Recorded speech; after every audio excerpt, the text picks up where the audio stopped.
கர்த்தருக்கு ஸ்தோத்திரம். எல்லாருக்கும் பிரைஸ் தி லார்ட். ஆண்டவராகிய இயேசு கிறிஸ்துவின் நாமத்தினாலே எல்லாருக்கும் பிரைஸ் தி லார்ட்.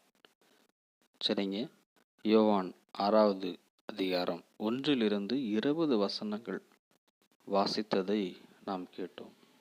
அடுத்தபடியாக 6வது யோவான் 6வது அதிகாரம் 21வது வசனத்திலிருந்து வாசிக்கிறதை நாம் கேட்போம்.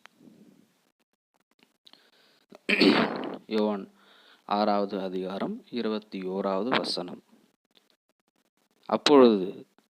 அப்பொழுது அவரை படவில் ஏற்றிக்கொள்ள மனதாயிருந்தார்கள். உடனே படவு அவர்கள் போகிற கரையை பிடித்தது. மறுநாளில் கடலின் அக்கறையிலே நின்ற ஜனங்கள் அவருடைய சீஷர் ஏறின அந்த ஒரே படவு தவிர அங்கே வேறொரு படவும் இருந்ததில்லை என்றும், இயேசு தம்முடைய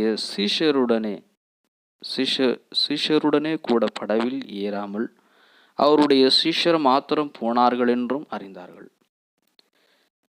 கர்த்தர் ஸ்தோத்திரம் செய்த பின்பு அவர்கள் அப்பம் சாப்பிட்ட இடத்துக்கு சமீபமாய் திபேரியாவில் இருந்து வேறே படவுகள் வந்தது. அப்பொழுது இயேசுவும் அவருடைய சீஷரும் அங்கே இல்லாததை ஜனங்கள் கண்டு உடனே அந்த படவுகளில் ஏறி இயேசுவை தேடிக்கொண்டு கப்பர்நகூமுக்கு வந்தார்கள். வசனம் 25. கடலின் அக்கறையிலே அவர்கள் அவரை கண்டபோது, ரபி, நீர் இப்பொழுது இவ்விடம் வந்தீர் என்று கேட்டார்கள். வசனம் 26. இயேசு அவர்களுக்கு பிரதியுத்தரமாக, நீங்கள் அற்புதங்களை கண்டதினால் அல்ல, நீங்கள் அப்பம் புசித்து திருப்தியானதினாலேயே என்னை தேடுகிறீர்கள் என்று மெய்யாகவே உங்களுக்கு சொல்லுகிறேன். வசனம் 27. அழிந்து போகிற ஜனத்திற்காக அல்ல, நித்திய ஜீவன் வரைக்கும் நிலை நிற்கிற போஜனத்திற்காகவே கிரியை நடப்பியுங்கள். அழிந்து போகிற போஜனத்திற்காக அல்ல, நித்திய ஜீவன் வரைக்கும் நிலை நிற்கிற போஜனத்திற்காகவே கிரியை நடப்பியுங்கள். அதை மனுஷகுமாரன் உங்களுக்கு கொடுப்பார். அவரை பிதாவாகிய தேவன் முத்திரித்திருக்கிறார் என்றார். வசனம் 28. அப்பொழுது அவர்கள் அவரை நோக்கி, தேவனுக்கேற்ற கிரியைகளை நடப்பிக்கும்படி நாங்கள் என்ன செய்ய வேண்டும் என்றார்கள். வசனம் 29. இயேசு அவர்களுக்கு பிரதியுத்தரமாக, அவர் அனுப்பினவரை நீங்கள் விசுவாசிப்பதே தேவனுக்கேற்ற கிரியாய் இருக்கிறது என்றார். வசனம் 30. அதற்கு அவர்கள், அப்படியானால் உம்மை விசுவாசிக்கும்படிக்கு நாங்கள் காணத்தக்கதாக நீர் என்ன அடையாளத்தை காண்பிக்கிறீர்? என்னத்தை நடப்பிக்கிறீர்? வசனம் 31.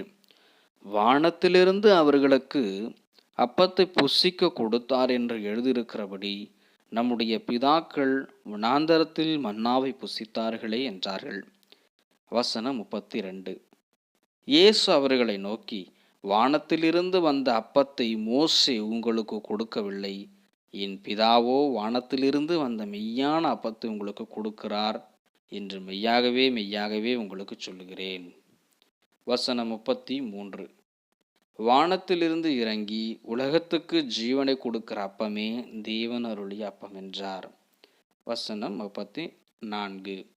அப்பொழுது அவர்கள் அவரை நோக்கி, ஆண்டவரே, இந்த அப்பத்தை எப்பொழுதும் எங்களுக்கு தர வேண்டும் என்றார்கள். வசனம் 35. இயேசு அவர்களை நோக்கி, ஜீவாப்பம் நானே, என்னிடத்தில் வருகிறவன் ஒரு காலம் புசியடையான், என்னிடத்தில் விசுவாசமாய் இருக்கிறவன் ஒரு காலம் தாகமடையான். 36வது வசனம். நீங்கள் என்னை கண்டிருந்தும் விசுவாசியாமல் இருக்கிறீர்கள் என்று உங்களுக்கு சொன்னேன். 37வது வசனம். பிதாவானவர் எனக்கு கொடுக்கிற யாவும் என்னிடத்தில் வரும், என்னிடத்தில் வருகிறவனை நான் புறம்பே தள்ளுவதில்லை. 38வது வசனம். என் சித்தத்தின்படி அல்ல, என்னை அனுப்பினவருடைய சித்தத்தின்படி செய்யவே நான் வானத்திலிருந்து இறங்கி வந்தேன். 39வது வசனம். அவர் எனக்கு தந்தவைகளில் ஒன்றையும் நான் இழந்து போகாமல் கடைசி நாளில் அவைகளை எழுப்புவதே என்னை அனுப்பின பிதாவின் சித்தமாயிருக்கிறது. 40வது வசனம். குமாரனை கண்டு அவரிடத்தில் விசுவாசமாய் இருக்கிறவன் எவனோ அவன் நித்திய ஜீவனை அடைவதும் நான் அவனை கடைசி நாளில் எழுப்புவதும் என்னை அனுப்பினவனுடைய சித்தமாய் இருக்கிறது என்றார். 41வது வசனம். நான் வானத்திலிருந்து வந்த அப்பம் என்று அவர் சொன்னது நிமித்தம் யூதர்கள் அவரை குறித்து முறுமுறுத்து. 42வது வசனம். இவன் யோசேப்பின் குமாரனாகி இயேசு அல்லவா? இவனுடைய தகப்பனையும் தாயையும் அறிந்திருக்கிறோமே. அப்படி இருக்க நான் வானத்திலிருந்து இறங்கி வந்தேன் என்று இவன் எப்படி சொல்லுகிறான் என்றார்கள். 43வது வசனம். இயேசு அவர்களுக்கு பிரதியுத்தரமாக, உங்களுக்குள்ளே முறுமுறுக்க வேண்டாம். 44வது. என்னை அனுப்பின பிதா ஒருவனை இழுத்து கொள்ளாவிட்டால் அவன் என்னிடத்தில் வரமாட்டான். கடைசி நாளில் நான் அவனை எழுப்புவேன். எல்லாரும் தேவனாலே போதிக்கப்பட்டிருக்கிறார்கள் என்று தீர்க்கதரிசிகளின் ஆகமத்தில் எழுதியிருக்கிறதே. ஆகையால் பிதாவினிடத்தில் 45வது வசனம். எல்லாரும் தேவனாலே போதிக்கப்பட்டிருப்பார்கள் என்று தீர்க்கதரிசிகளின் ஆகமத்தில் எழுதியிருக்கிறதே.